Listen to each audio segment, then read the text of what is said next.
OTS est là pour tous vos besoins en matériel électronique et électroménager. Sistra Technologies est une société de prestation de services et de commerce, évoluant dans le domaine des nouvelles technologies de l'information et de la communication, la fourniture de matériels biomédicaux, la bioinformatique. ESG, École supérieure de gestion, le CNAM INTEC, spécialisée dans la formation des métiers de la comptabilité et de la gestion d'entreprise. Nous sommes à Badialan 2, immeuble ex-cinéma ABC. Parce que nous croyons au grand potentiel humain, parce que nous incarnons la performance, parce que l'autonomisation et le perfectionnement de l'édite constituent notre objectif. Rejoignez-nous, Université Bazo, la performance par excellence. Très ravi de vous retrouver aujourd'hui, mesdames et messieurs, bonsoir et bienvenue dans ce web JT hebdomadaire sur Actuel Média. À présent, les titres. S'il y a bien une chose qui fait l'objet d'un débat aujourd'hui, c'est bien l'arnaque virtuelle. Est-ce la faute à l'évolution numérique ou la recherche du gain facile? Des éléments de réponse dans ce journal. Page culture, le slam, un domaine artistique fortement dominé par les femmes. Elles se servent du verbe pour généralement dénoncer les maux de la société. Des détails dans un instant. Le Ramadan, une période où les dates sont très prisées. Qu'est-ce qui fait la particularité de ce fruit? A tout de suite pour les éléments de réponse.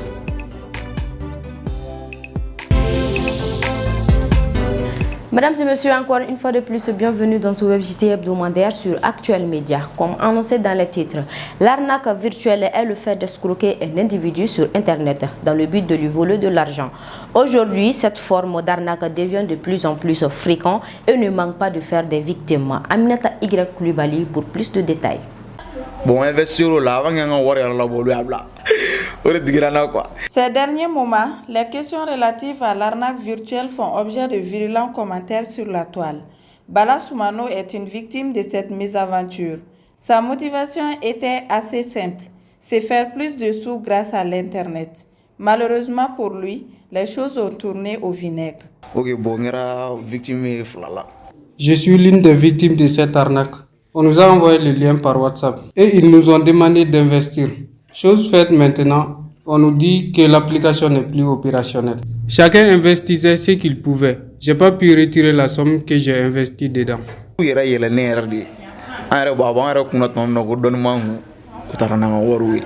Tout comme lui, beaucoup de jeunes s'adonnent à ces pratiques.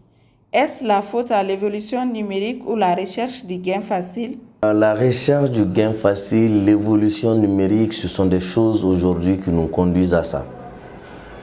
Parce que beaucoup ont compris le système et veulent berner d'autres qui n'ont pas encore découvert ou qui ne connaissent pas le système pour profiter de leur argent.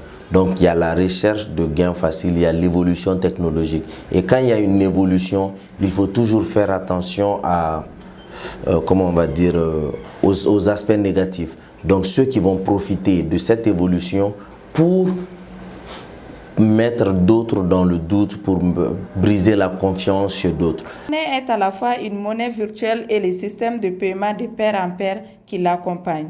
À la question de savoir si celle-ci fait partie des formes d'arnaque en ligne, M. Diko nous édifie. La crypto-monnaie n'est pas une forme d'arnaque, mais on utilise la crypto-monnaie ou les crypto-monnaies pour arnaquer des gens. Aujourd'hui, avec les crypto-monnaies, vous pouvez acheter de l'argent et faire fructifier ça en le minant pour gagner. Maintenant, il y a des personnes mal intentionnées qui vont prendre cet aspect des crypto-monnaies pour dire qu'ils vendent des crypto-monnaies et invitent les gens à acheter. Donc lorsque ces personnes-là achètent en voyant des revenus, et toujours vous allez voir que les arnaqueurs vont promettre des sommes exorbitantes pour attirer les gens. Donc lorsque vous allez voir, on dit vous avez tel token, Xwin token, donc lorsque vous investissez 100 000, en une semaine vous avez 150 000, c'est tentant. Donc lorsque vous allez investir dans ça, vous allez voir que ils vont prendre votre argent et après vous n'allez plus avoir gain de cause, vous n'allez plus avoir votre argent. Cette arnaque présente de nombreuses variantes et la phase d'urgence peut inclure des soins. Et la meilleure manière de se protéger contre l'arnaque en ligne est d'adopter certains comportements selon M. Seiba Sissoko. Pour se protéger contre la cybercriminalité, il existe plusieurs solutions. Donc la première solution, ça c'est quoi? Ça c'est de se méfier surtout des liens qu'on envoie sur les groupes WhatsApp, qu'on envoie sur les Facebook et autres. La plupart du temps, vous allez vous rendre compte que ces liens sont des liens empoisonnés en fait. Donc pour pouvoir connaître les bons liens et les mauvais liens, et vous allez regarder la structure du lien. Le plus souvent, vous allez voir au début de chaque lien, il y a des symboles comme HTTP ou HTTPS. Donc dans un lien, si vous voyez HTTPS, ça veut dire que le lien est sécurisé. Donc si vous voyez HTTP simple suivi du slash seulement, ça veut dire que le lien n'est pas du tout sécurisé. Le slam au Mali est un domaine artistique actuellement de plus en plus prisé par des femmes. Elles se servent de cet art poétique pour défendre de leur côté le droit de l'homme et inviter la population en général à adopter les différentes voies pouvant amener à la stabilité dans notre pays. Abdoulaye Maïga pour plus de détails. L'enfer est tout entier dans ces mots, solitude. Nos cœurs ne sont plus entiers et notre enfer encore un prélude. Si ceux qui se considéraient frères ne font que s'entretuer, alors au châtiment des flammes, nous sommes voués. Depuis 2019, nous assistons ici au Mali à la création de groupes de slameuses. Ces différentes artistes ont choisi le slam pour se faire non seulement entendre, mais aussi pour participer à l'avènement de la paix et la cohésion sociale. Nous, en tant qu'artistes, comme vous le savez tous, en tant que citoyens d'abord, nous devons tous apporter notre pierre à l'édifice. Et nous, en tant qu'artistes, nous n'avons que notre art, notre parole, notre micro, pour faire notre mieux pour que le Mali puisse bien avancer. Je suis de ceux qui pensent que tout part de la parole en fait. Et seuls les mots ont le pouvoir de régler ce que l'arme n'a pas pu régler. Et déjà, nous nous sommes dit que chacun peut, avec ce qu'il a, contribuer à la paix et à la stabilité du pays. Donc nous, ce qui est facile pour nous, c'est surtout la parole. Et à travers notre art, nous essayons quand même de faire la promotion de ces choses-là. Un artiste doit être toujours d'actualité. Parler de paix, parler de la cohésion sociale, moi je pense que c'est le devoir de tout un artiste. L'islam au Mali est aujourd'hui envahi par des femmes. Selon Slam Master, il y a une raison derrière cela. Le fait que les femmes s'intéressent plus au slam, c'est dû à la sensibilité. Vous savez, tout ce qui est sensible est généralement femme. C'est vrai, nous avons notre manière de dire les choses, mais d'une manière, d'un constat général, les femmes sont plus intelligentes que les hommes. Donc, généralement, les femmes étant des êtres naturellement sensibles, elles se voient plus en lien avec le slam, avec la poésie, qu'avec le hip-hop. Au-delà de leur combat pour la paix et la réconciliation, ces différentes slameuses s'engagent aussi pour défendre l'égalité sociale, bref, la cause des femmes. Les femmes sont très marginalisées dans notre société. Nous ne sommes pas féministes, nous sommes des humanistes. Nous écrivons des textes sur les hommes, en même temps sur les femmes. Mais très généralement, nous nous penchons sur le côté des femmes parce que les femmes ont plus besoin d'aide dans notre société. Quand on parle d'engagement de femmes et des filles, on parle aussi de droits humains. Donc tout ce qui concerne l'humain, la personne humaine, nous concerne aussi. Et quand on voit un faille à un niveau, nous sommes artistes, nous sommes des paroliers. Donc on essaie quand même d'orienter notre art un peu dans ce sens-là afin de contribuer au changement positif des choses. On a vu des femmes qui souffrent, des enfants, etc. C'est pour cela, la lutte même de la Bamabi, c'est les femmes.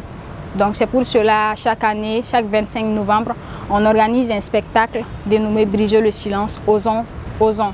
Donc pour dire aux femmes d'oser et soutenir les femmes, parce que nous on n'a pas d'argent, on n'a pas de l'or, donc notre soutien envers les femmes c'est d'organiser les spectacles et de faire un texte ou des textes même pour elles, donc pour leur encourager à la supporter. Plusieurs projets sont prévus dans les jours à venir pour les slameuses du Mali pour montrer leur implication dans l'avènement de la paix dans notre pays. Dans les jours à venir, on a beaucoup de projets pour les femmes. Comme chaque 8 mars, nous-mêmes, on a promis aux femmes de faire des textes chaque 8 mars pour les femmes, pour leur soutenir. On souhaite aussi aller faire la promotion des femmes maliennes à l'extérieur. Voilà, précisément les femmes du monde, en des mots. Pouvoir communiquer avec les gens, parler de la paix aux populations, faire le tour du Mali, de Bamako, Kaï jusqu'à Ménaka, Tessalit, parler de paix, mais dans nos différentes langues. Il y a des gens qui nous écoutent et on arrive quand même à impacter positivement quelques personnes. Et dans quelques années, on arrivera à impacter beaucoup plus de gens vu qu'on sera beaucoup plus écoutés, Inch'Allah, sur le plan national que sur le plan international. Et on arrivera quand même à atteindre le changement qu'on espère. Et récemment, avec l'appui d'un partenaire très important, nous sommes en train de travailler avec 8 slameuses maliennes de Bamako et de l'intérieur du Mali, de Nyono, en passant par Bougouni, Ségou, Bamako, Bankas, Douanza.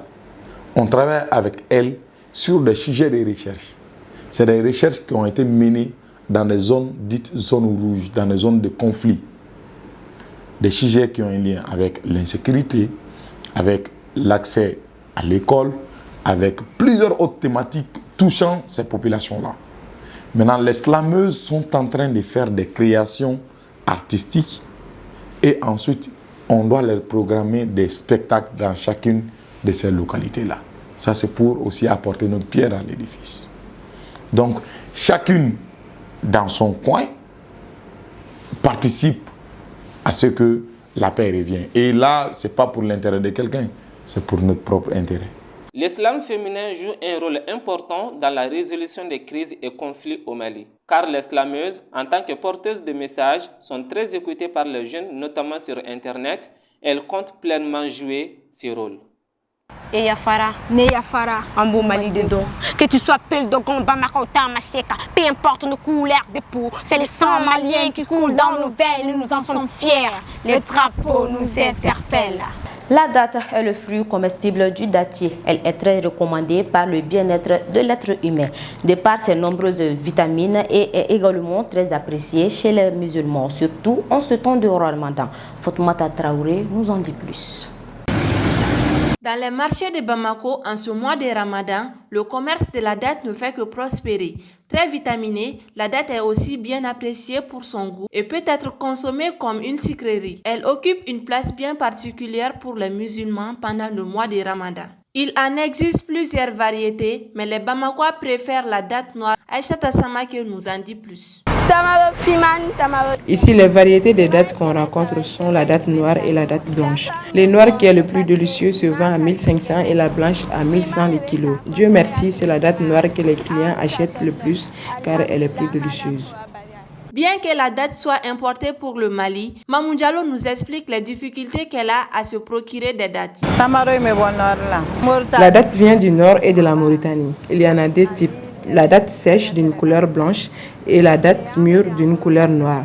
La date noire qui est la plus grosse, nous achetons le kilo à 1100 francs et l'autre nous achetons le kilo à 900 francs. C'est nous-mêmes qui les emballons dans des sachets et payons le transport, c'est pourquoi nous les revendons 1500 par kilo. Elle est très recommandée au moment de la rupture du jeûne pour les fidèles. C'est pourquoi Abou Diop conseille sa consommation pour la rupture. Nous sommes en mois de carême et la date a beaucoup d'importance. Quand je romps le jeûne, je préfère mettre dans le lait et aussi dans du jus de tamarin. C'est très bon et aussi ça me permettra de très bien me détendre après le jeûne. Parmi les produits de consommation cités dans le Coran, la date fut un fruit très apprécié par le prophète, paix et salut sur lui. La date est un fruit qui a beaucoup d'avantages, surtout en mois de carême. Le prophète, paix et salut sur lui, l'appréciait beaucoup. Les 9 mois de Ramadan qu'il a jeûné, il a parlé de la date et aussi il faisait sa rupture avec. La date a été pendant longtemps un fruit symbolique de prospérité. Elle n'est pas qu'un fruit, elle est aussi un élément très important dans le quotidien du continent africain et pas seulement lors du Ramadan. Malgré l'existence d'instruments juridiques nationaux, régionaux ou internationaux relatifs aux droits spécifiques des femmes, l'inclusion, la participation et le leadership des femmes restent une préoccupation majeure au Mali. Djamina Toukoté s'est entretenu avec M. Souleymane Boubacar Dia, le président du parti ACGS. Regardons ensemble son élément. La session des femmes dans les prises de décision est très importante.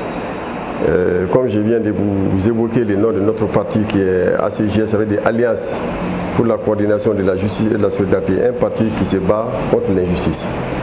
Nous avons constaté dans notre société, les femmes sont marginalisées, je m'excuse un peu de l'expression, par rapport à nos coutumes.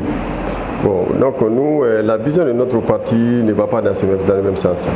C'est vrai, le côté, la religion est là, le côté familial aussi est là, le foyer également.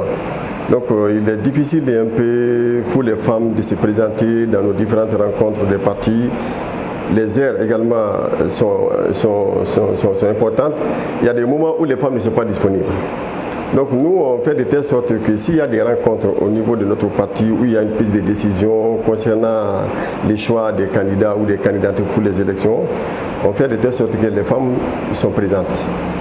On tient compte de leur disponibilité parce qu'il faut reconnaître quand même qu'elles sont sous les autorités d'abord de leur mari avant qu'elles ne soient sous les autorités du parti. Donc c'est pour dire également aussi que notre parti ne voit pas dans le même sens que les autres. Nous pensons qu'il est important quand même qu'on puisse accorder le minimum de place aux femmes, qu'on accorde, comme il y a une loi même qui a été adoptée, si j'ai bonne mémoire, et notre parti va se battre pour l'application de cette loi. Donc c'est pour dire tout simplement que la vision que nous avons, c'est pour dire que s'il y a 3 places, si nous donnons 2 places aux hommes, nous donnerons 1 place. Et pas forcément également aussi que les 2 places vont être cédées aux femmes, aux hommes. Parce qu'il faut reconnaître qu'il y a des idées. Parce que la gestion d'un pays, le développement d'un pays, c'est des idées. Ce n'est pas quelque chose où on va dans un champ pour cultiver, oui, ce n'est pas un truc de force, ni un bras de fer. C'est les idées qui sont là, les principes qui sont là. Donc je ne vois pas la nécessité pourquoi on va mettre une différence entre les femmes et les hommes par rapport à ça. Donc c'est dû à notre coutume, il faut reconnaître. Donc nous, les acteurs politiques, nous devons nous battre par rapport à cette idéologie en acceptant les femmes, en les accordant le minimum de place dans les prises de décision, dans les instances. Et puis leur insertion vraiment doit être considérée. À présent, l'actualité nationale et internationale en bref et en images avec la voix et la compilation de Nana Khadija Koli. Dans l'actualité nationale, après plusieurs mois de retard, l'autorité indépendante de gestion des élections chargée de l'organisation de futures élections s'installe finalement à l'intérieur du pays. Les activités de la mise en place ont démarré en début de semaine dans plusieurs capitales régionales et les cercles. La création des coordinations des lèges dans le district, les régions, les cercles et dans les communes est prévue par la nouvelle loi électorale. Dans les actualités sous-régionales, le Burkina Faso a annoncé par la voix du ministre des Affaires étrangères burkinabé, Olivier Rouyamba, le mercredi 29 mars 2023, lors d'un conseil des ministres, avoir rétabli les liens diplomatiques avec la Corée du Nord qui étaient suspendus officiellement depuis 2017. Cette reprise des relations diplomatiques permettra à ces 2 pays d'entretenir une coopération bilatérale exemplaire dans plusieurs domaines comme le secteur de la sécurité, des mines, de la santé, de l'agriculture et de la recherche. Toujours dans l'actualité sous-régionale, ce jeudi 30 mars 2023, le président de la Banque mondiale, David Malpass, a entamé une visite de travail de 48 heures au Niger. À cette occasion, il a mis l'accent sur l'importance d'investir dans l'éducation, principalement celle des jeunes filles. La situation sécuritaire au Sahel, qu'il qualifie d'un véritable défi, face auquel les pays touchés méritent d'être soutenus. À noter qu'il a pu rencontrer le président nigérian Mohamed Bazoum, les enseignants, des étudiants de l'université Abdou Moumouni de Niamey et de plusieurs autres acteurs. À présent, faisons un tour en Tanzanie pour clôturer les brèves de cette semaine. Dans la nuit du mercredi au jeudi, la vice-présidente américaine Kamala Harris et sa délégation ont entamé une visite officielle en Tanzanie où elle a rencontré la présidente Samia Suluhu Hassan. Cette visite avait pour objectif de renforcer les partenariats avec l'Afrique. Elle a souligné la capacité d'innovation du continent dans le domaine de la santé, des vaccins, de l'agriculture et de la transformation des minéraux. A rappelé que sa tournée en Afrique s'est achevée en Zambie. Et voilà, mesdames et messieurs, c'est la fin de ce WebJT hebdomadaire que j'ai eu l'immense plaisir de vous le présenter. Très bonne suite de programmes sur Actuel Média, car nous sommes les présents et le futur.